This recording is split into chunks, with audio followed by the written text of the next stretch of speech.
Welcome to the Sportlight podcast for parents, coaches, and athletes. The Sportlight refers to the time in an athlete's life when they have increased ability to affect the culture around them and the increased opportunity to learn life's lessons through sports. This podcast aims to help parents and coaches capitalize on their athletes' precious time in the Sportlight. The Sportlight podcast is brought to you by Especially for Athletes program. Hey everybody, welcome to the Sportlight podcast. I'm Shad Martin. I'm here with my partner Dustin Smith, and we're honored to be joined by Max Hall. It's good to be here, man. Thank you. We're excited. There's very few people in the world that I remember the first time I heard their name, but being a big BYU fan, I was concerned. We had some down years in John Beck's first couple of years, and then he came on and had 2 great years, and Dustin and I are golfing, and I was like, John Beck's leaving, man. What's next? What's in line? And he said, I said that same thing to my buddy Brandon Doman, quarterback coach at the time, and he said, I got 2 words for you, Max Hall. We're going to be just fine. Doman said that? Yeah. So anyway, it didn't take long to realize that was true. And so we're honored to have you join us on the Sportlight podcast. And Dustin, why don't you take a second, just share some things and it'd be great. Well, Max and I, we do a lot of work with football players, and I've coached and run a business outside of this called Quarterback Elite. And we train quarterbacks all over the country. And so Max, I was just down in Arizona actually a couple of weeks ago with Max, working with quarterbacks. So for those of you that may be new to the podcast or you haven't been following BYU football, back when Max played, Max was a high school football player in Arizona, came up and played up at BYU, had a tremendous season at BYU, is one of the all-time quarterbacks to come through BYU, and then went and played in the NFL and actually started for his home team in Arizona for the Arizona Cardinals. And then went up, played a little bit in Canada, and if I remember right, was your first start against Drew Brees and the Saints after they had won the Super Bowl, right? That was it. The first start. So the week before I got thrown in at halftime, right before halftime, I remember the quarterback coach coming over to me, kind of leaning in. I could tell he was listening to whoever was up in the box. Hall, you're in. And I was like, what? It was like one of those situations like, where's my helmet? So I went in there, got in the huddle. I said, okay, boys, here we go. Like, it's on. So, and then I got to start the next week versus the Saints, which was intimidating, but I just had to be like, man, this is awesome. I'm going to try to soak this in. So, We beat them, right? We beat them. The defense played really well. I played good enough to win, but man, to get your first start, it was at home, family, friends were there. It was a special moment. And beating the defending Super Bowl champs. Yeah, too. I got a great picture of me and Drew after the game, kind of doing a little half hug, and that was pretty cool. Yeah.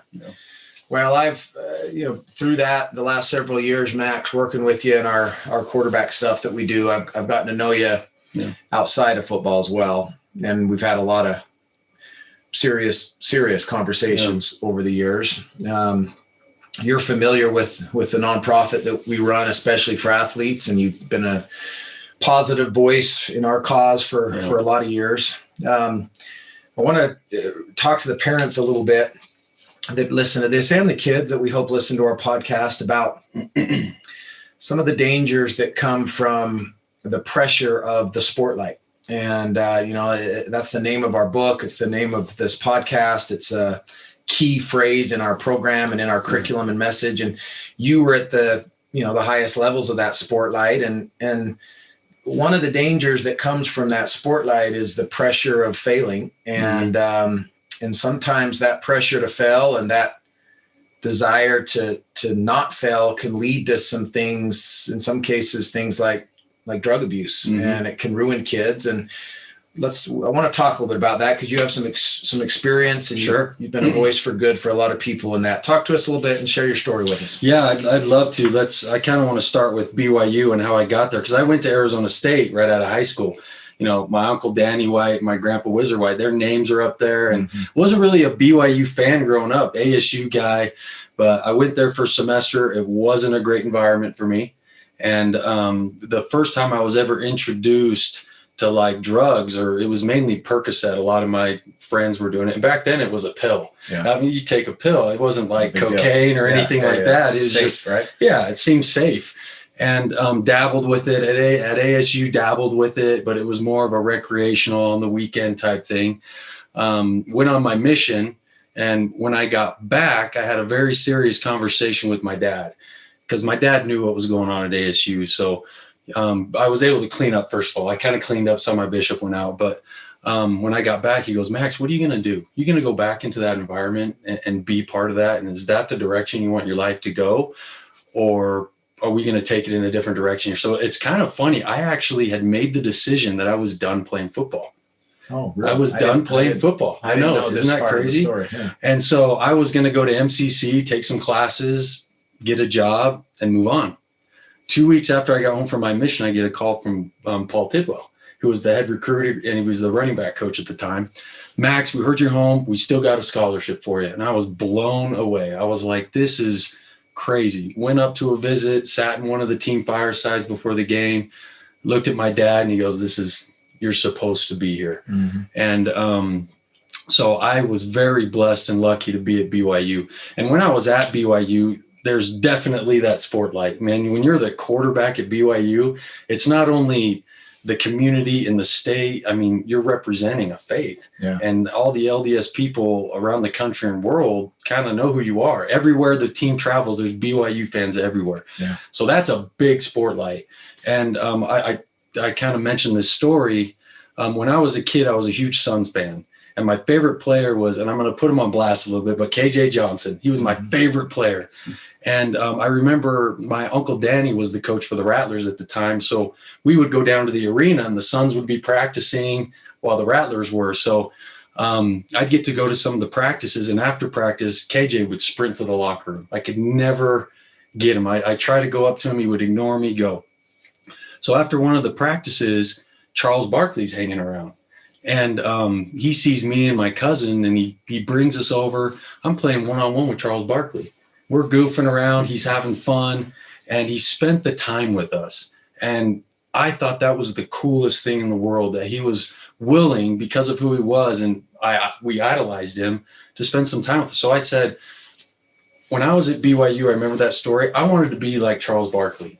I wanted to take the time to really use it to speak to youth, to spend extra time with people, to try to be a good example to everybody, to anybody who I was around.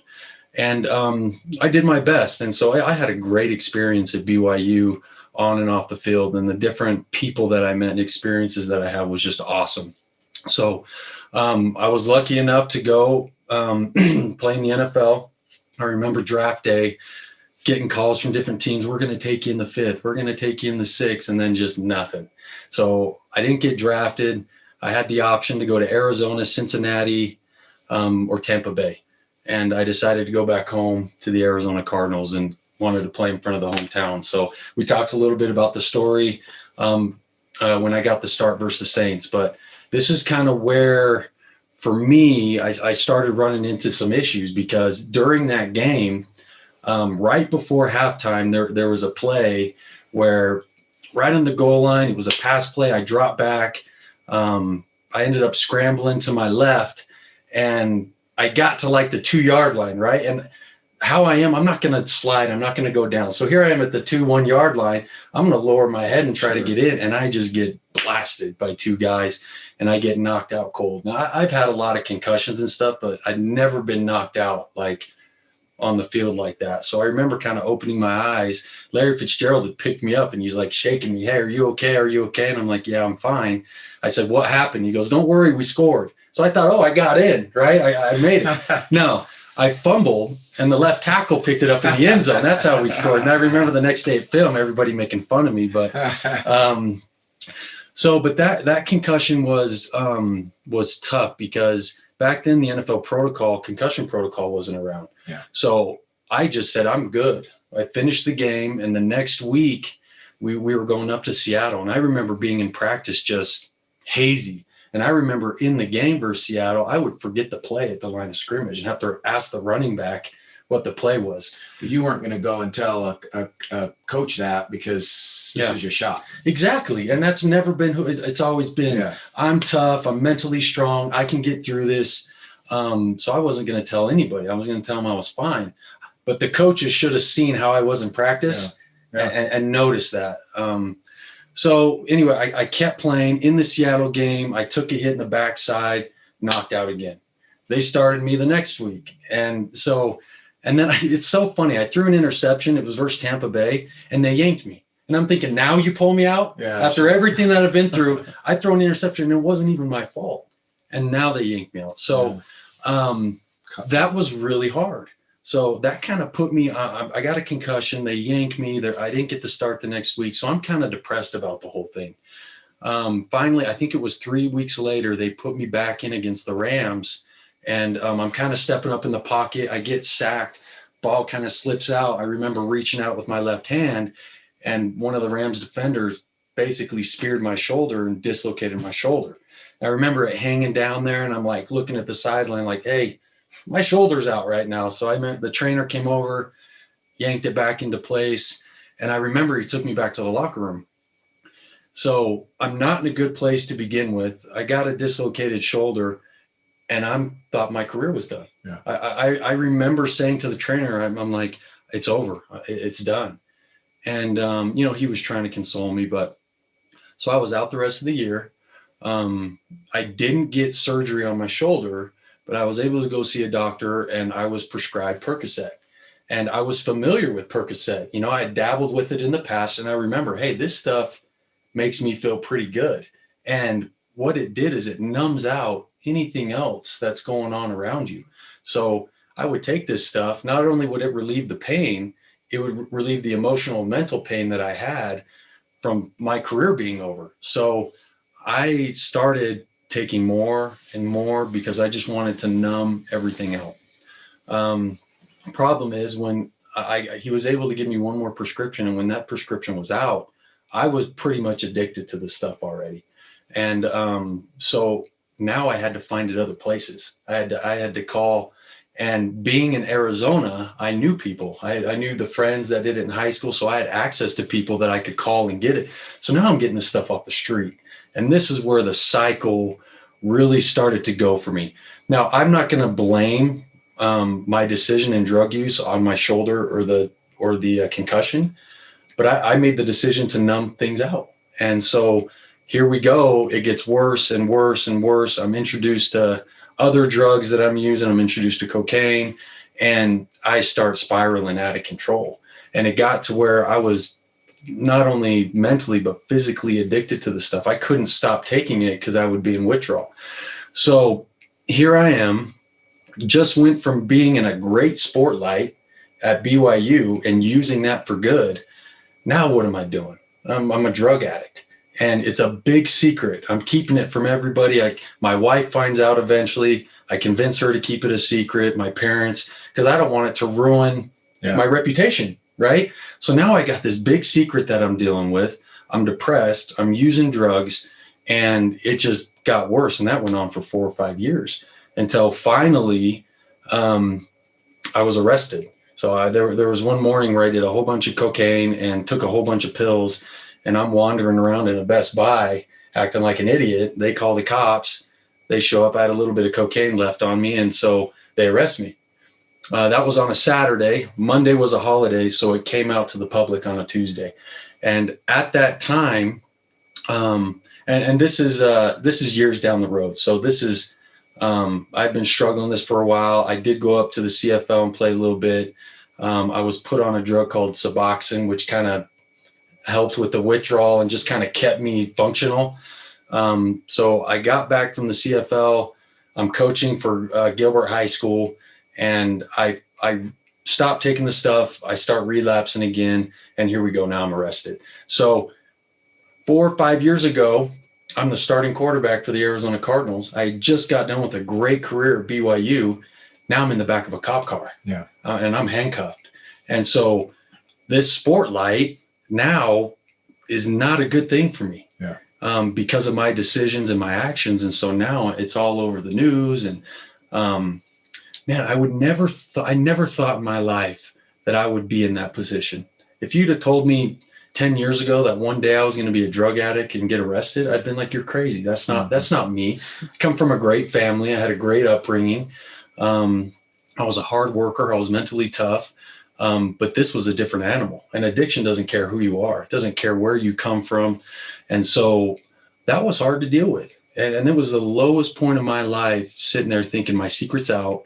It's over. Everybody's going to know. No one's going to want anything to do with me anymore.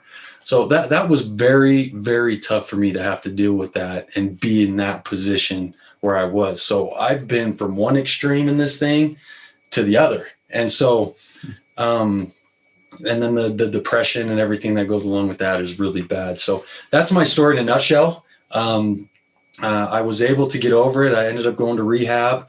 But still, for the next couple of years, I'm dealing with anxiety and depression and trying to figure out life without drugs. And so I was so bad for you. That was probably the hardest year out of all of it, is trying to get sober and get into recovery and get my life back on track. So eventually I had an opportunity to coach again, which I loved. And I did the things that I was supposed to do with counseling and therapy and all that stuff. And I was able to get back on track. And hopefully now, as a coach, I can use my story, I can use my experiences to mentor and help others, and now use the Sportlight to my benefit again. So that's kind of it in a nutshell right there. Mm-hmm. Well, I've heard you share the story several times now. And every time you say it, I want to just tell you how proud I am of you. Thanks. And all of us. And I know I've seen your recovery. I've watched the road. I've like I said, I know you as Max Hall, the football player, but I know you more as Max Hall, the man. And so I'm proud of you. You know, I had you speak, Max, at one of our camps that we did and tell your story. And I believe it was the first time you publicly told it in Utah, or mm-hmm. I know KSL, Jeremiah Jensen at KSL sat down after and did an interview with you on it. And I know that was a hard thing for you, but you said something in that to those boys. And ironically, for the parents listening, and you and I have talked about this, we had a couple boys that didn't sign up for the camp and wrote me emails, disappointed in me that I had you coming as one of our coaches. How dare I bring somebody who was a drug addict and who had been arrested to coach? And I was pretty taken back by that and got into a little bit of a back and forth with a couple dads about how that's the exact reason we need to have people who have had life experiences working with our boys to talk to them, because drugs will affect everybody. But you said something to the boys that to this day is probably, Max, and we've coached, a lot of kids. I've worked with thousands of athletes. To this day, it's one of the more powerful things I've ever heard. I remember you telling the kids that football is not their identity. Yeah. You talked about you're a football player and that's all you think you are. And then when something threatens that, you'll do whatever necessary to remain the football player. Mm-hmm. And in the wake behind you is family and friends and reputation and other things get cut off or destroyed. Tell us a little bit more about that, because that was a real powerful thing you told the boys. Yeah, and it's so true. And I really do believe, I said football is what I do. It's not who I am. Yeah. But at the same time, it is a part of who I am because of the passion I had for and work for. But the biggest thing, it's not the most important part of who I am. Yeah, I was a football player. I was a pretty good football player. And I bought into that so much to where I forgot about the other side of me. Like the church and family and everything like that was still important. But this was more important at the time. Football was the most important thing. That's what I was known for. And when you get recognition and kind of fame from it, it naturally becomes who you are and you live in that. And so when that is taken away, is everything else in your life in check to where you can be okay if that's taken away? It's almost a drug in itself. Right? Oh, I was addicted to football. To the fame, to the attention. Everything about it. Yeah. And it's hard not to be when, the media is talking about you. You're doing interviews everywhere you go. People want to talk to you and autographs. And how do you, that's really hard. It was really easy for me to forget the other part of really who I was, because this was cool. You know, this spotlight was where I wanted to be. It is, there's an adrenaline to it. There's endorphins release. That is for sure. I was addicted to it. I was addicted to the game planning, to the playing the game, to off the field stuff. So take that all away, I was depressed, and I didn't know how to deal with that, because it had been what I did for so long that I didn't want to be anything else. Yeah. I wanted to be in that. So that was a huge part. So when I told that to the kids, I hope you have everything else in check, that you can be okay, because all these kids that are playing high school, how many of them are really going to go on and play? Even in college, how many of those guys are going to go on? It's going to end one day. And are you going to be ready for that to end? And are you confident enough and have enough self-worth to where you're going to be okay with being Max Hall, the dad, the husband, you know, whatever, the coach, the mentor, and not Max Hall, the football player in the spotlight all the time? I'm wondering, we had this discussion today that right now, I mean, high school's ending, and a lot of most athletes, even really good high school athletes, their spotlight's just about to like flip out, flip off like a light switch, you know? Yeah. And from your experience, if you could go back and, like, sometimes we tell the kids, like, hey, you need to get everything in check, right? Like, you need to have, what would you tell yourself? How do you do that? Like, if you could go back and take yourself and be like, look, dude, you know, first day you walk into Arizona and say to the Cardinals there, what would you tell yourself? Like, how would you help yourself prepare for that? That's really hard to do. But it all comes back to me from self-worth. Is my self-worth bigger than just I'm a football player? But who am I as a person? Where is my spirituality at? What are my true values and beliefs? And it can't just be a sport, because it's going to, and you know, it's really hard for kids. We didn't have Twitter. We didn't have all this stuff back then, but now these kids are looking at Twitter. Oh, blessed to receive an offer from here. Blessed for this. So excited. And I'm sitting, as a kid, I'm like, well, I don't have any offers yet. Yeah. So what does that do? Yeah. When these guys are posting it, you know, and it's all over, and I was at this camp, and thank you, coach, and I'm not getting this.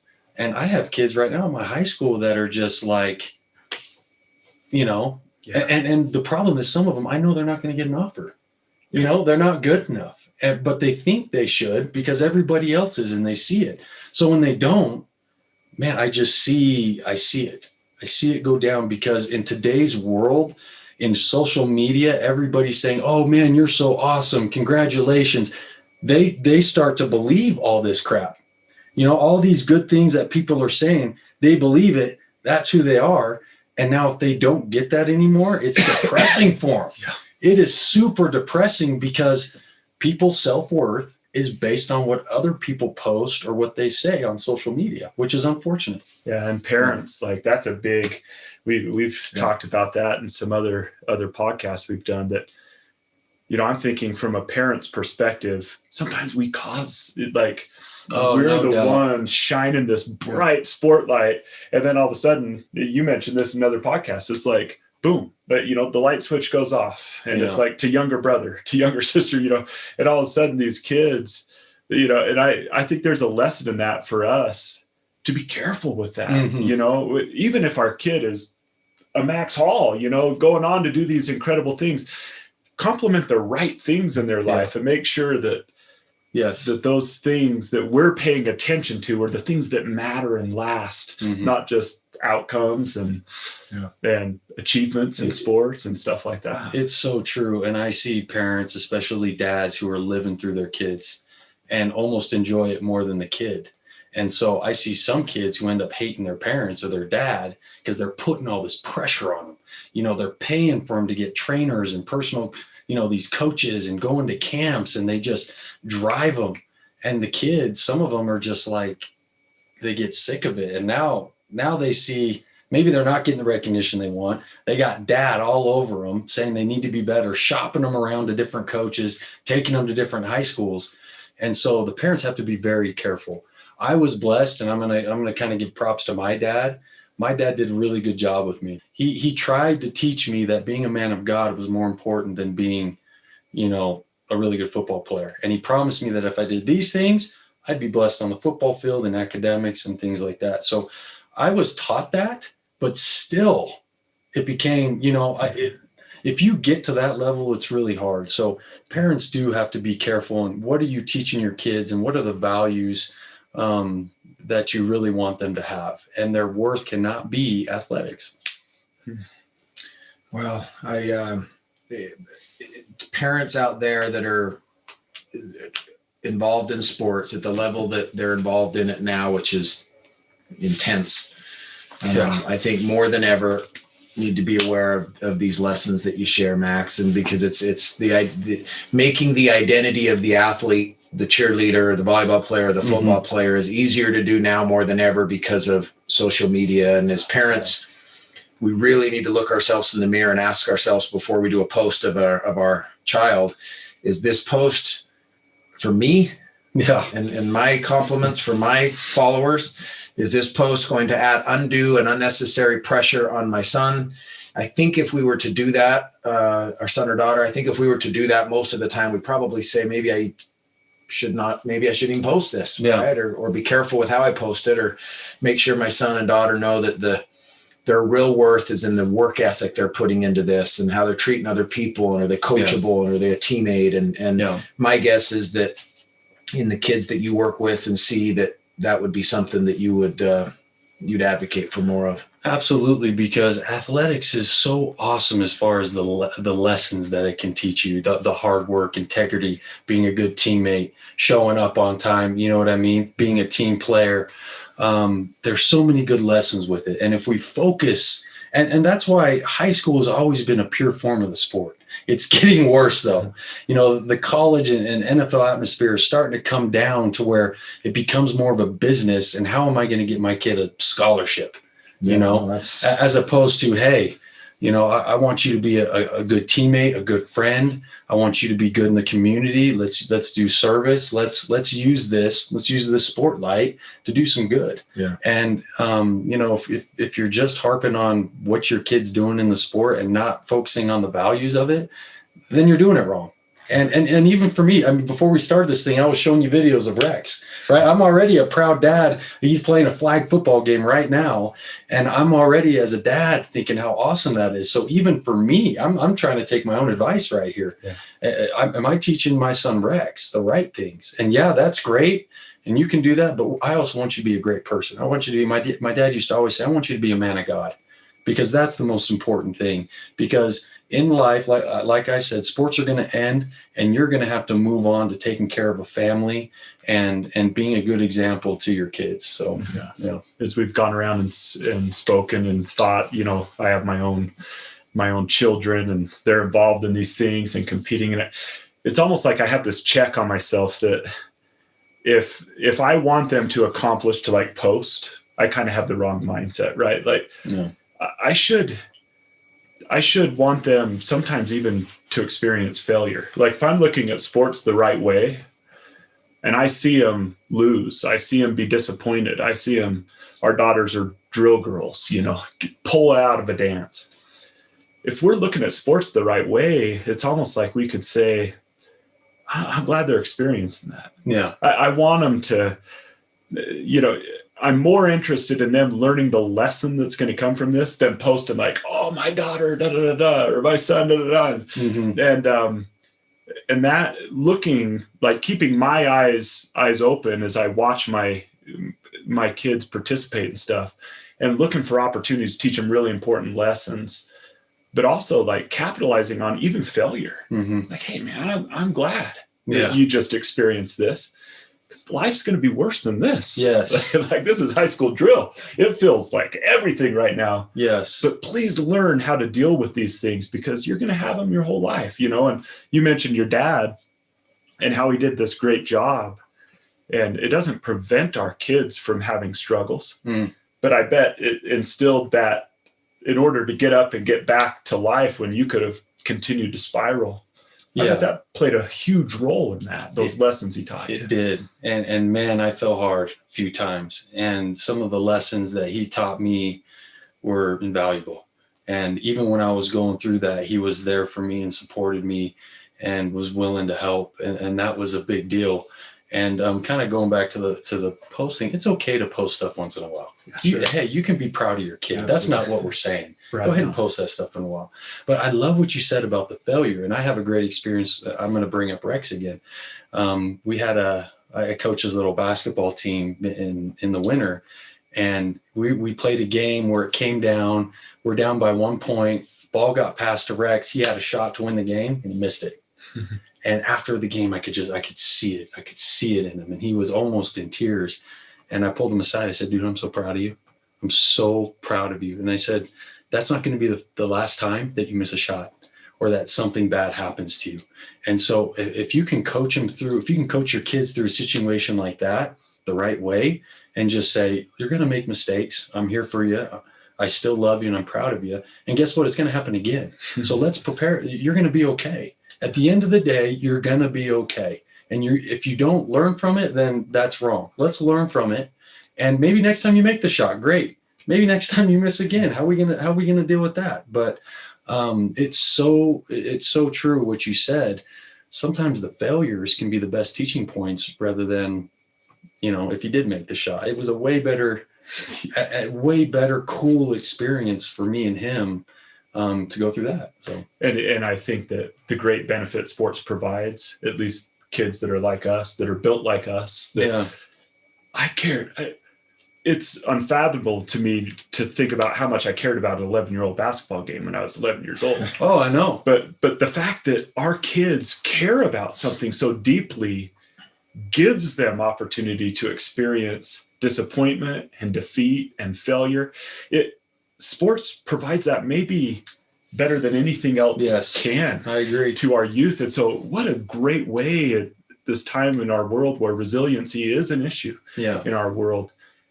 They get a chance to fail at something they care about deeply. Mm-hmm. I mean, there's a lot of things I could care less about when I was 11, grades even. I was just there's next semester, but losing an 11-year-old basketball game, I would cry myself to sleep. And what a blessing to have something our kids care about that much that we could teach these lessons. I know. And imagine if I'd have been like, you missed that shot because you don't practice enough. You know what I mean? Or when we get home, we're going out and we're going to, you know what I'm saying? Like I've seen dads handle it that way, almost to where they were so mad they didn't want to talk to their kid after the game because they played bad or whatever, And so I think you hit it. Athletics can be so good. And there's so many lessons that we can teach if the coach or the mentor is doing it the right way. Athletics are key. And now with the depression and the anxiety and the suicide rate that kids are having to deal with and the bullying that I know you talk about all the time, you're passionate about it, Dustin, and helping those kids. Athletics is a great venue to help kids and to get them out of that and to be leaders and to be service oriented and to make friends and help those around them. So we talk about this Sportlight and I love the concept of it. And I've read the book and everything. And I share it with my kids all the time. How are they using it? And the lessons are invaluable in sports. So thanks, man. Yeah. Well, awesome. I think that's a good discussion, brother. I think the takeaway items, parents, we need to make sure that we're pushing our kids to become their best and working with them and not at all trying to, put a wet blanket on their dreams, but make sure that they understand that they're more than just an athlete and that whether they miss the shot or make the shot, we're proud of them for taking the shot. We're proud of them, right? And for having the guts to put on the uniform and go out there. And it's not who they are, it's what they do. And we love them no matter what. But be aware of the fact that the stresses and pressure that are being placed on these kids nowadays, it's more intense than it's ever been. Yeah. And we're fooling ourselves as parents if we think it might, it would never lead to my son or daughter turning to drugs or alcohol to numb it. We're fooling ourselves if we think that's going to, never happen to my kid. And we need to be aware of what our kids are doing and what they're doing to numb the pain and who they're talking with and hanging out with and be involved in their life. And I think that's all part of this process so that sports becomes really what it should be for these kids. Any other takeaways that I missed that you guys can think of? I as I've been listening, well, first of all, just thank you. Yeah. But I've been thinking we could prepare our kids better for when that light turns off. Yeah. And I especially have been thinking about some kids. We know some kids in our own community here, 3-sport athletes, incredible kids that, an injury, one play, and that light can turn off. And when that light turns off, just being there for them, it's inspiring to hear how your father was there for you when that light was on. He was there when that light was off. He was there when that light was pitch black in your world. And but preparing our kids for those moments and being there when that light turns off, I think that's important. It probably looks different for every kid, but to think through to help them make that transition from even sometimes these high level, NFL and BYU quarterback, but a lot of our kids get a lot of attention for being a high school athlete. Yeah. Just thinking through that. How can I help my kid? And what's their situation? I think that's valuable to think ahead to that. Yeah. So. Yeah, I think it's awesome. You guys, thank you for having me on. My last thought is this, kind of for the parents. I think it's important for parents nowadays to not be super strict on their kids. This is my opinion. Okay. So it's not doctrine or anything. My opinion. Talk to your kids. Okay. Talk to them about drugs. Talk to them about pornography. Talk to them about all these things that kids have access to. If you think your kid hasn't been exposed to this stuff already, you're nuts, because they have. And talk to them about it. They cannot be afraid to come to you and say, Dad, I was at a party, they were doing this, or hey, Dad, I drank, or you know what I mean? And say, hey, I love you. That's not what you're supposed to be doing. And if you can have a relationship with your kids to where you can have communication with it, I think that is so key. And that's what me and my wife have decided. We're going to talk to our kids about it. And my kids already know what vaping. My kid's 11 and my girl's 9. They know what vaping is. They know what drugs are. They know all this stuff, and you have to at a young age. And I feel like hopefully they would come to me if there was a situation. So parents, just have an honest and loving communication with your kids. Don't be that really strict parent, but you can still hold the values and morals and the actions that you want them to do. But the relationship is key, and they have to know that you love them no matter what they do, or, what they end up being in sports. You don't care about that as much as you care about them as a person. And I think that's key. That would be kind of my last point there. Yeah. Awesome. Thank you. Before we leave, we want to give Max a second to talk to us a little bit about his podcast that he's doing. And it's awesome. It's talking with people struggling with addiction. So Max, tell us about it and how people can find out about it. Well, first of all, thank you guys for having me on. The Sportlight podcast, you guys are doing a good thing here. The podcast that we started, it's called Agents of Recovery, and it focuses on sobriety, recovery, and addiction. We're very open and honest. Me, Brock, and Coach Blue have all been through addiction, and we've been through it. So we talk about all aspects of it, of what we went through when we were in our addiction. We talk about how parents can handle kids that are going through it, or spouses, or we cover all aspects of it. So if you know somebody, or if you're going through or having a hard time with substance abuse or any sort of addiction, it's a great podcast to get on there and listen to us. And hopefully there's some benefit you can take away from it. And I've really enjoyed doing it, and we've had a lot of good feedback. So please check it out. It's called Agents of Recovery Podcast, No Longer Victims of Addiction. Awesome. Well, thank you so much, Max. Thanks, Dustin, as always. And thank you for joining the Sportlight podcast. Hope you'll subscribe, and we look forward to having you in the future. Eyes up, do the work. This has been the Sportlight podcast from Especially for Athletes, sponsored by Coca-Cola. You can learn more about Especially for Athletes by visiting the website at especiallyforathletes.org. You can also learn more about the book, The Sportlight, by Shad Martin and Dustin Smith at especiallyforathletes.org/book.